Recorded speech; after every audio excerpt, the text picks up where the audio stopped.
sign in. So what we're going to start with today is we're going to run through a couple of examples, and some of them are already made, some we're going to start from scratch. And the first one I'm going to do is adding a premise.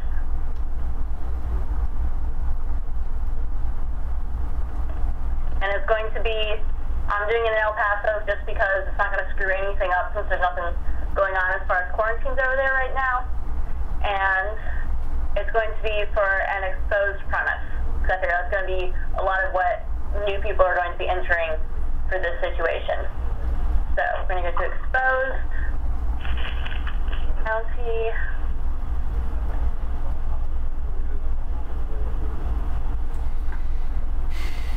Paso.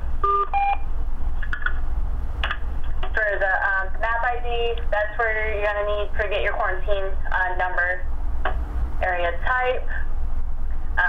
Since we don't have free blankets set up anywhere other than Cameron and Willacy, as far as that goes, most y'all are going to be in the free area. Number of pastures, there's going to be very few situations where it's going to be a number other than 1.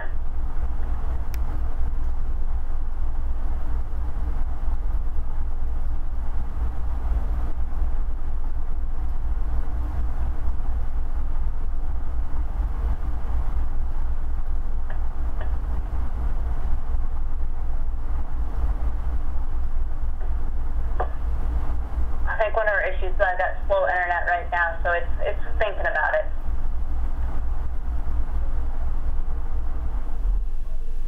Okay. Premise name. This is how you can keep track of it. If say someone has a couple of different properties that are separated in distance but still under quarantine. One could be, okay, this is their home one, and then the other one is the lake property or whatever that sort of thing is. So you can go for premise name there. This one, it is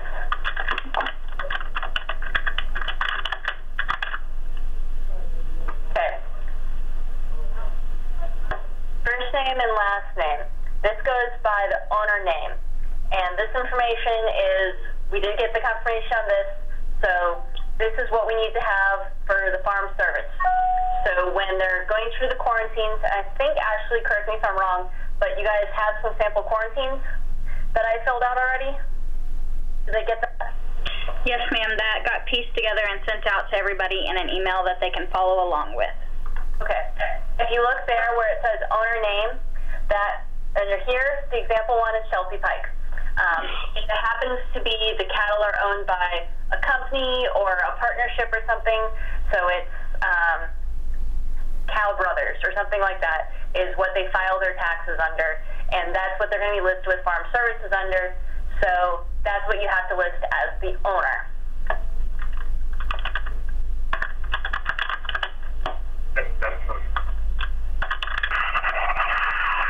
Primary phone number, again, pretty self-explanatory.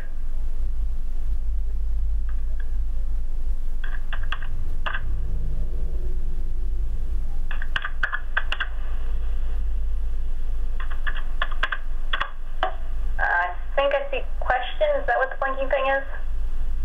Nope, I don't know. If they happen to have like a different cell phone or work number, you can go for alternative phone number. Physical location. Now this is the address to the front gate of the property where the cattle or the property, actually the premise is. So that means if they actually have an address for it, use the physical location there. If you don't have an address, some of these areas, they're county roads, they don't really have a gate per se. Then what you can do is seek coordinates, and then they'll just use the latitude and the longitude for the physical location.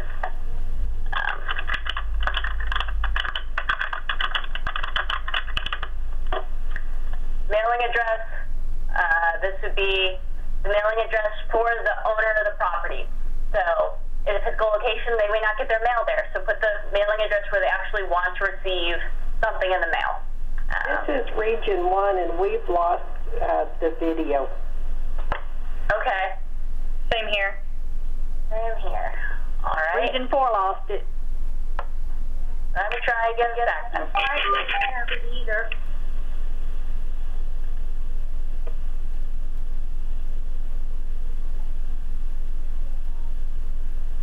Network issues and new presentation. Please try again.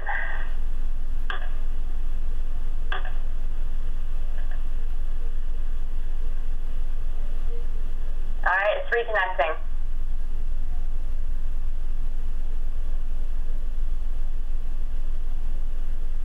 All right, can everyone see it now?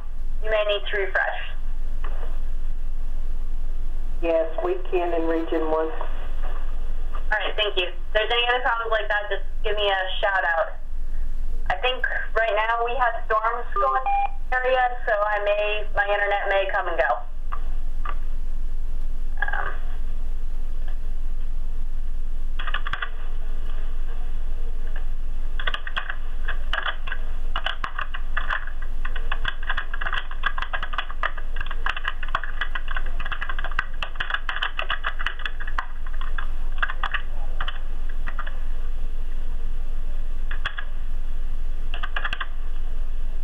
That email.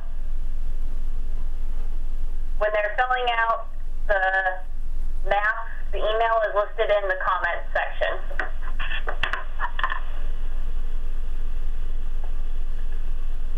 Total acres. I'm not sure why that's not letting me change that.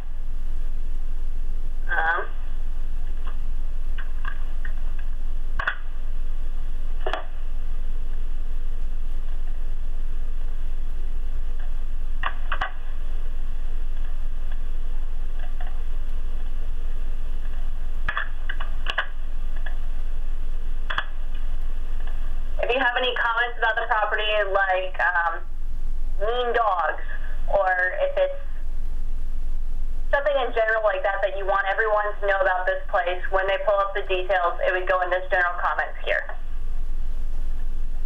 Zone, for us it's work zones, so that would be work areas by inspector, but if you want to just put your region number there, so if you're in region 3, you can put that for your zone.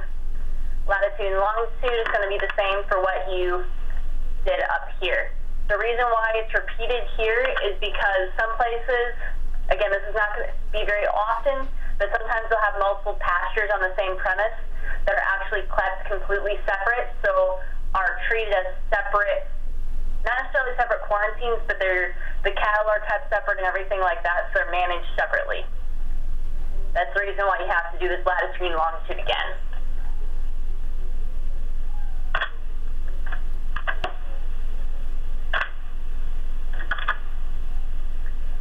Pasture vacated. Not sure why some of the boxes aren't letting me change them. That's strange. Normally, there would be a yes or a no here for pasture vacated, and if there's animals present, then it would be no. If they are just used for hunting, then it would be yes.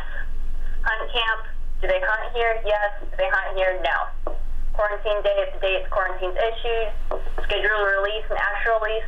Most of the time you're not actually going to worry about that unless it's one you have like a herd plan and actually have a good date for it. And comments, if it's about that specific pasture, you can put them there in comments. And then you would hit save.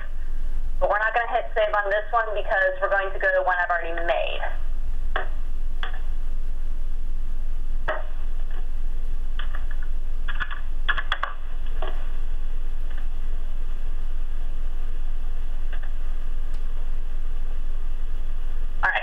So this is a premise that has all of the information already filled out in it. The status, and here it's infested. And you'll see infested after I go through the example, started out as a exposed premise. They went as far as the cattle, came back infested. So that status up there, make sure it reflects the change. That's kind of pretty self-explanatory. We already went over on this page. So then we go to inspections and treatments. We'll start with the first one, which is issuing a quarantine.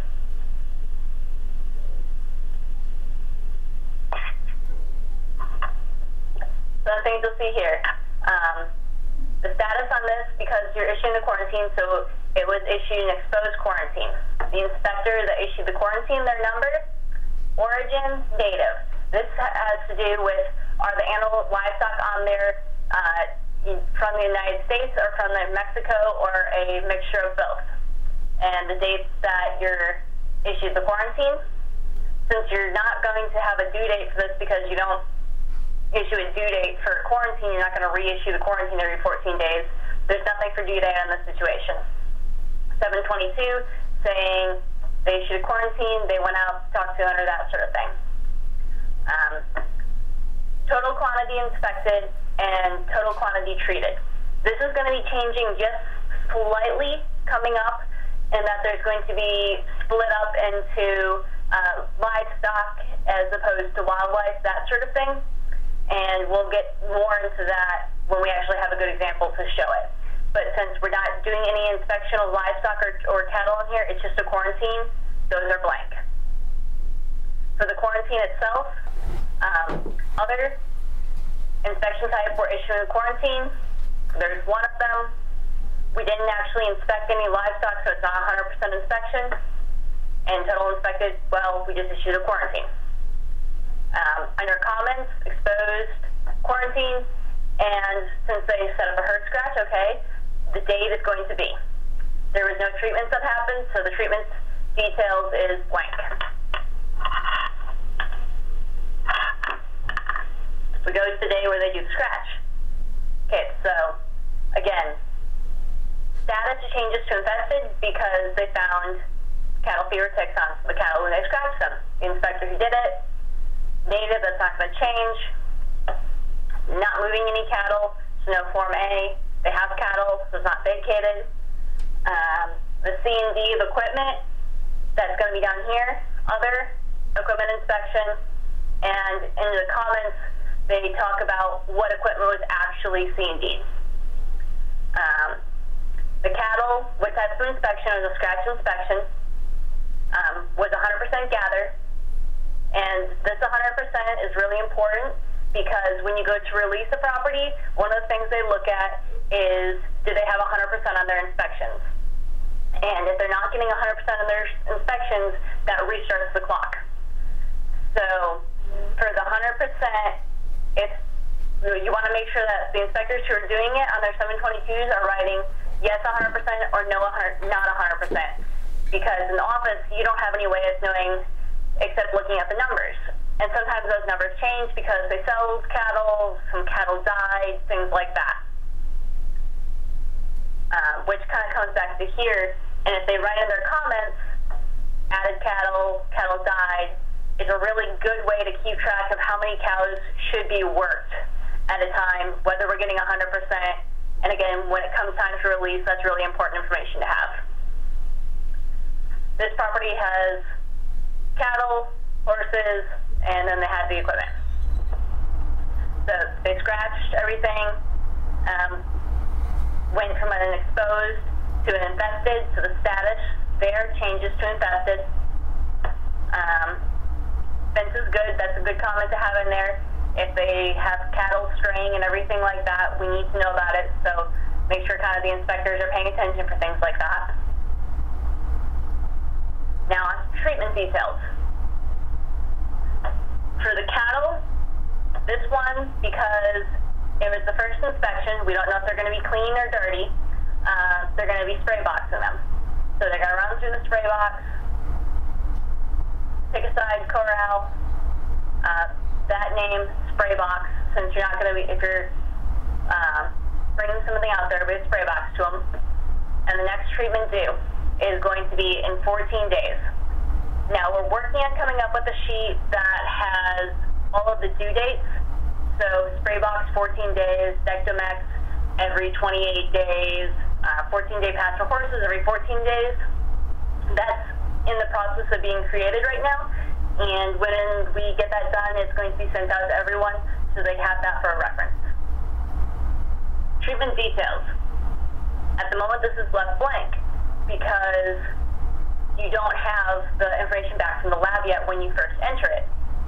Once you have that information, you'll go to edit.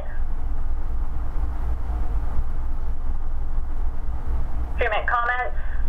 Okay, from our samples, we found the before was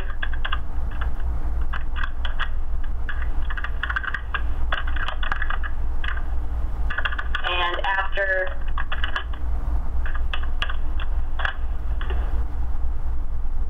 And then for the horses, at this situation, they were using the 18. So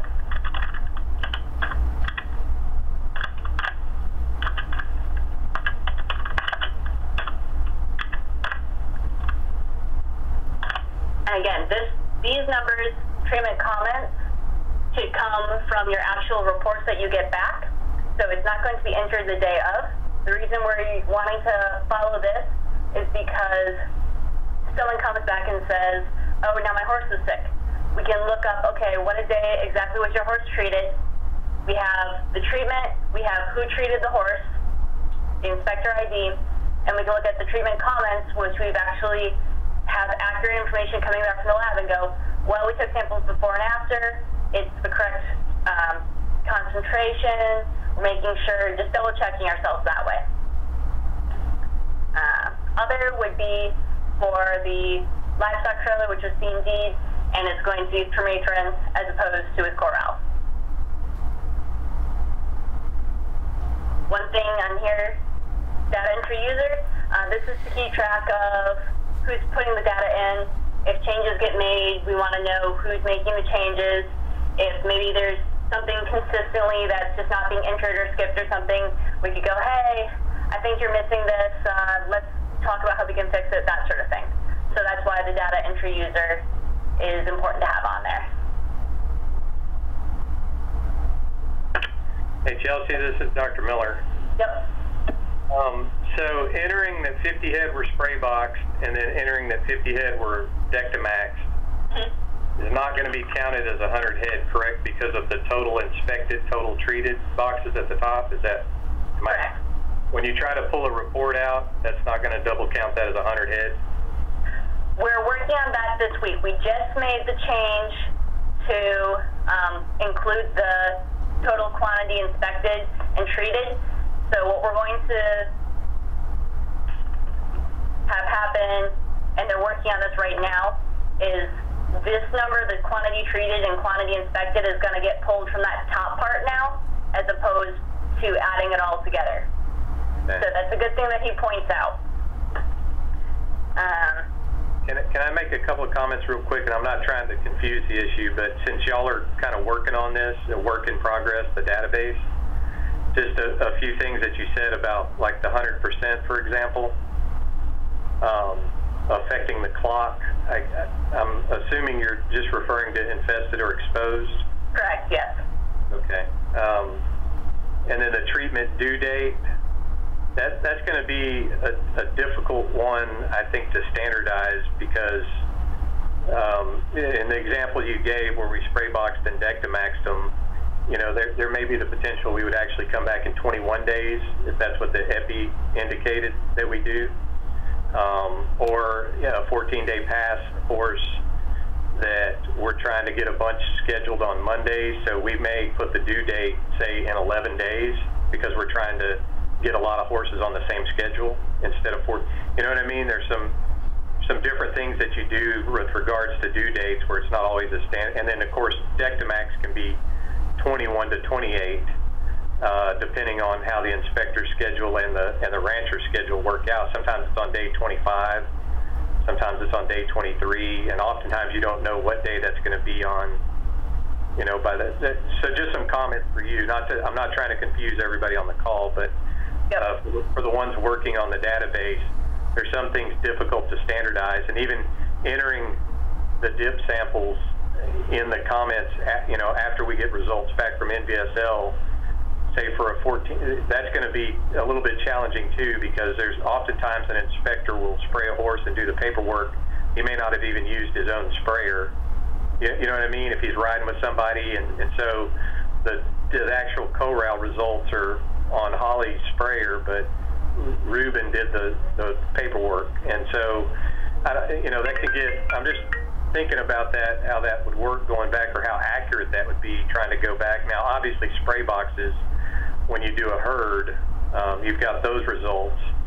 That's tied right back to that herd, which goes in, we just put it in their herd file to reference back to if we need it. But for people using the North Stars and Edgerites on spraying 14-day horses and stuff, I don't know of a good way to do that. We just keep a file of every time they pull a sample on their truck sprayer by truck, and then if there's an issue, we just go figure out who sprayed the horse that day and go look at their truck results, for that time period. But anyway, just some thoughts as you're talking. Again, I don't mean to hold you up or confuse the issue, but some things that I thought of. Yep, and as far as the standardization, what we're trying to do is just get standard guidelines with the understanding that each area may have differences due to EPI for that area and that sort of thing. And as far as going earlier, for due dates, really the big thing for next treatment due is when you pull a delinquent report. So even though you're going to be spraying them in 11 days, the due date for 14 days for if they're delinquent, that sort of thing. But again, it's mostly just to try and get some guidelines for someone who's never worked in an area with ticks before and kind of get with the program type thing. Sure. Now I'm trying to remember where I'm at. Sorry. Anything else on this page that I didn't cover? We're going to move on in this. Quantity treated, quantity expected. What he was talking about is what originally had happened is this 50 and this 50 would add up and you'd get 100 when really only 100 or when only 50 cows were worked. So up here, the total quantity inspected, total quantity treated. It's something that you're going to be entering yourself. It's not going to be a calculated number. So when you look at it and go, okay, they worked 50 cows through, then you go from this number here, okay, 50 spray box, 50 injected. No, those are the same cows. They just had two things happen to them. So that's where those numbers there come from.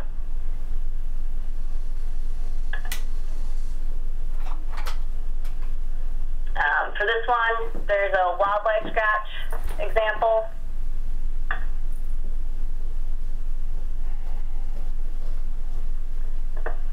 And there's a Form A for this one because they wanted to move the hide for some reason. I think everything in here is pretty self-explanatory. They sprayed it, they inspected it, didn't find any fever ticks.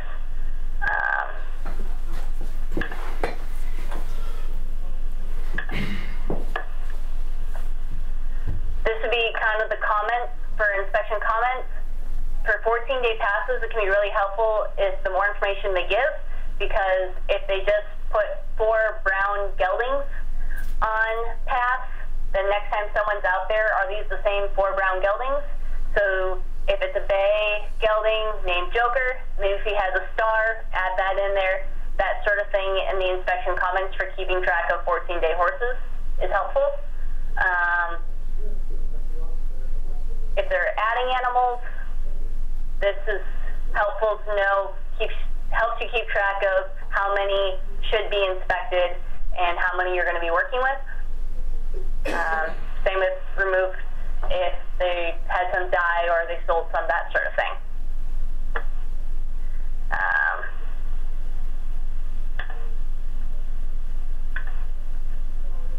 This example is in here because, let's say, they want to sell some cattle. It's on an infested property, but they've been scratch and clean for the last couple of times, so they're already meeting the requirement for scratch and clean. They've been on Dectomax, but because of Dectomax, you have 35-day withdrawal period. So even though they have their clean scratches, they can't sell them on this time because they haven't met their withdrawal yet. So they'll be treating them with the spray box Corral for those ones, and then they can move them off, either do it 7 days or 14 days after that when they've met their 35-day withdrawal period, and they can sell them. The rest of the herd will be staying on Dectomax. Again, this is where that, if you were to just look at the treatment details and add these two numbers together, you wouldn't have the correct number of animals that were treated. So you This is where that total quantity inspected, total quantity treated comes in up here. And then one-time movement, because these cattle are going to be sold.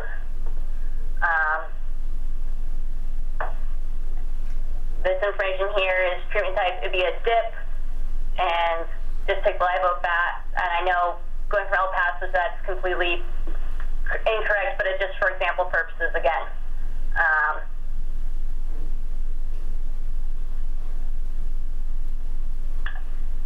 I think that's all the things I wanted to point out on this example. And the other one I have is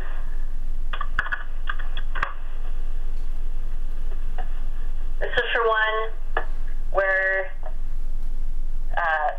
pasture is not vacated, they don't hunt on it, and they just have horses.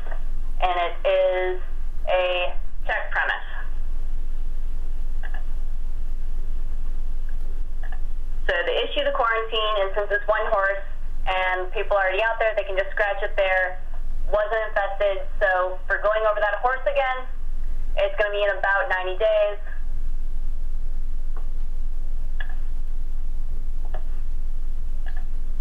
And then we have our 14-day range inspections.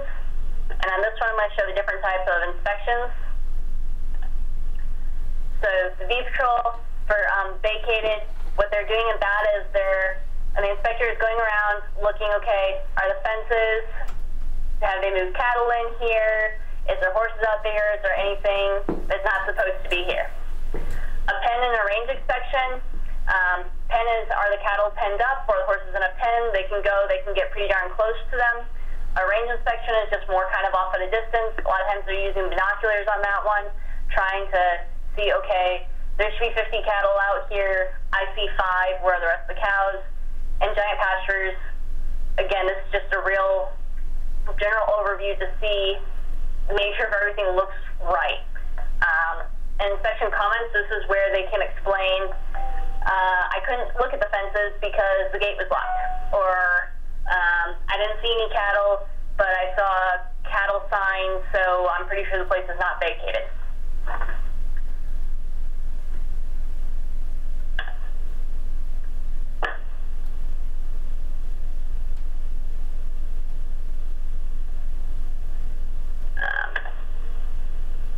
This would just be an example of a scratch of a horse. Gray gelding scratch clean. Here it was inspected, but it was only a scratch, so you didn't actually spray them. So quantity treated is 0.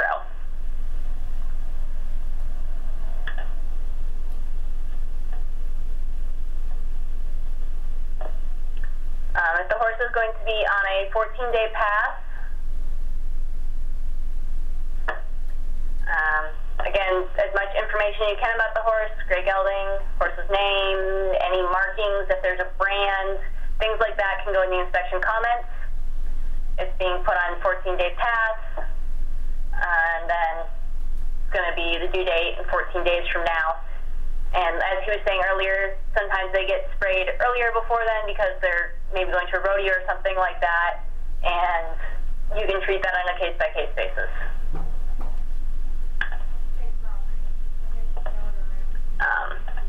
And then one thing to note about 14-day passes, they have to be sprayed off pass. This is, again, for a couple reasons, to make sure that your delinquent list doesn't get crazy long because they have horses that are off pass, but they keep coming up as delinquent because they haven't been checked again every 14 days. And just for records, if at a later point they want to go back on pass, and you look, oh, you were never sprayed off pass, that sort of thing.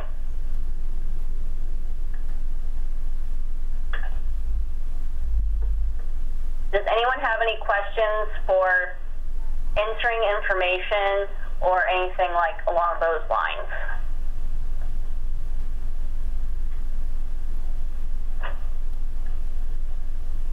I think there's a comment section, but I still can't see anything.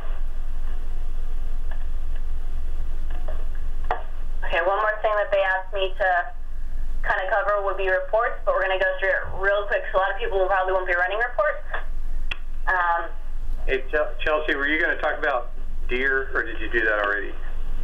I did the one. Okay, I may have been in and out.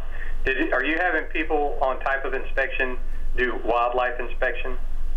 I'll pull that up real quick. Yeah. I mean, wildlife scratch? Yep. Okay, I just wanted to make sure, because that's what we were doing. Okay. So what he was pointing out is wildlife scratch for inspection, and that's an inspection type. So when you come to inspection type, these are your options. If you do a wildlife scratch and then species, that helps keep track of for when they're checking those. And again, like I said, this total quantity inspected and total quantity treated, they're going to be adding up in this area total wildlife inspected. So that way, if we need to pull those numbers up, we have a good way of actually figuring out, okay, we've treated this many cows, this many horses, and this many white-tailed deer. And just kind of keep our numbers for reporting purposes. So if I go out and scratch 3 hides, and 2 of them are bucks and 1 of them is a doe, the way that this is set up, I'm going to have to do 2 lines of entry, 1 for the bucks and 1 for the doe, correct? Correct, yes. Out of curiosity, why are y'all separating sexes on deer? I don't know. That's just what it's in there. I can talk to them about seeing if it needs to be combined or doesn't need to be split out like that. I didn't know if there was some statistical information y'all were trying to give, like bucks are more often infested than does.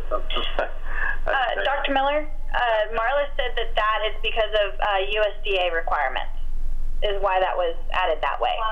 Why it was species specific. Well, I get species. Sex specific. That was a USDA requirement when this was being built. Yeah. That's interesting. I have no idea why. Yes, sir. That was their requirement. From a field standpoint, I only care that 3 deer scratched clean. I don't really care whether they were bucks or does. Yeah. But I just thought it was interesting. I was curious. I didn't know if there was a good reason. So thank you. Yes, sir. Kind of like we're going to be discussing the tick stages found and stages submitted, mostly because it doesn't seem like anyone's using it. So whether it needs to be here or not, that may be changing in the future. So.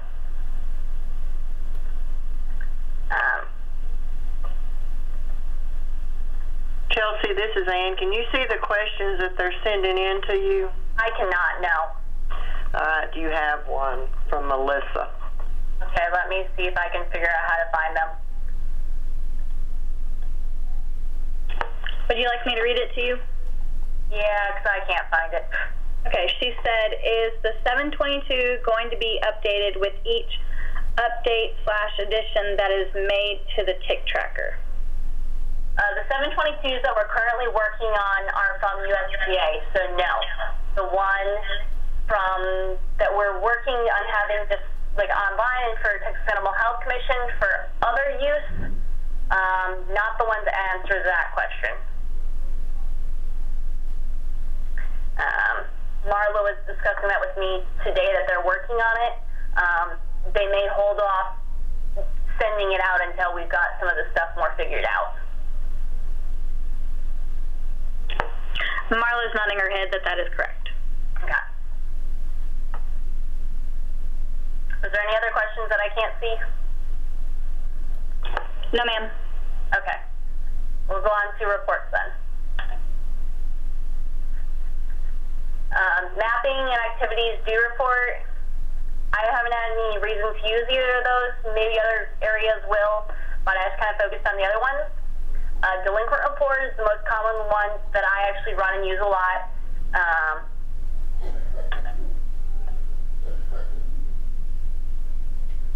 So from here, you can go by region or by county. Because the example ones I made didn't have any delinquent reports, if I were to run a report for it, nothing would show up. And if I were to run one from Cameron County, it looks horrible. So we ran one from Live Oak. And it looks like this. This is what a delinquent report looks like. They come as an Excel, and This is why the more information that's put in there, all the blanks needs to be filled in. Otherwise, this sheet comes to us looking really blank, and we don't know how to get a hold of someone. We don't have phone numbers. We don't have good addresses, things like that. As far as delinquent reports, next inspection due, this is kind of why, if, again, we're going from general rules to 14 days, 28 days, that sort of thing. The delinquent report pulls it up by when you put the next inspection is due.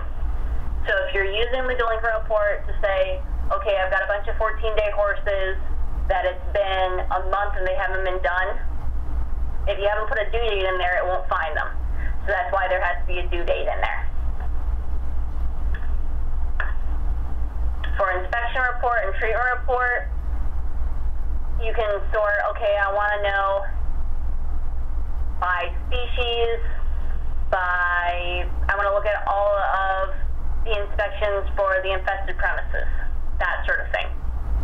And again, most of the time, you probably won't be running these reports. You're more likely to maybe call into Austin or they'll be running these reports. But this is the reports that we're looking at for getting numbers, for tracking to see just what's being done and that sort of thing. So when the information isn't put in there, it doesn't get pulled up in the report. So, or it gets duplicated and things like that. So that's why it's so important to try and standardize as much as we can the information going into Take Tracker, so that way when the reports are run, it's actually a good picture or snapshot of what's going on in real life, as opposed to just a bunch of numbers that don't mean anything. And that's kind of what I have. So what questions does everyone have for me?